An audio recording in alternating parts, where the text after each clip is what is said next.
one of the most important characters of the Viking ages, without a doubt. Rollon, founder of the Duchy of Normandy, in the north of modern France. Before he settled down and became a full-fledged Frankish feudal lord, this man was known as Rolf or Rolf. Rollon or Rollo is the Latinized form of this Scandinavian name.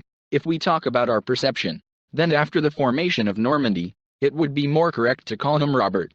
In Francia, he was entrenched long before legitimization and was one of the most authoritative leaders of the Vikings. This warrior participated in the Siege of Paris, 885 to 886, and made incessant raids on the lands of the Franks. This was a truly great warrior, a true leader of the barbarians, in whose society the right of the strong is fundamental.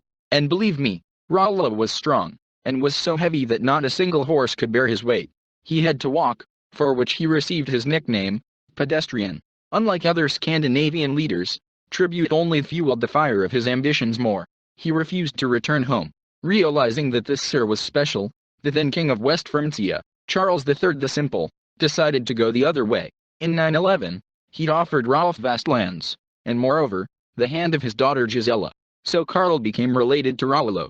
The former mad dog was baptized, became a Frankish nobleman and defender of the state from Viking raids. Fight fire with fire. His possessions became known as Normandy, literally, land of the northerners. Despite his origins, Rollo proved to be a good ruler.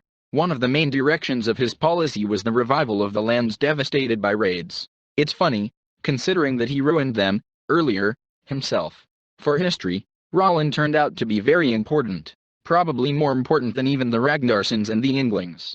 His descendant, William the Conqueror, conquered and destroyed Anglo-Saxon England and became the forerunner for the formation of English culture, and the descendants of Rollon's associates, who settled with him, will subsequently make a stir in the Mediterranean. They will conquer southern Italy, part of North Africa, play an important role in the First Crusade and even dream of conquering Byzantium. Rollo himself, although he approached the cherished task of fighting relatives with initiative, did not wish them harm at all. On the contrary, he had a dream, to create a new home for himself and for his relatives. And if the Vikings agreed to follow the path that Rollon himself went through, no one refused to settle here. Rollo died at an advanced age, especially for those years. At the time of his death, he was about 70 years old.